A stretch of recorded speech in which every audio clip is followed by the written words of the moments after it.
Electronics আবারও নিয়ে এলো ঈদে ডাবল খুশি অফার সিজন 3।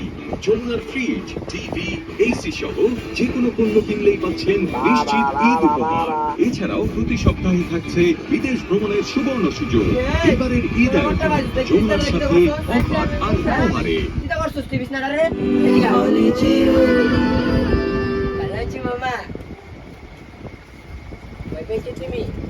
ওমন রমজানের ওই রোজার শেষে এলো খুশির ঈদ, তুই আপনাকে আজ বিলিয়ে দে আসমানি তাগিদ। রমজানের ওই রোজার শেষে এলো খুশির ঈদ।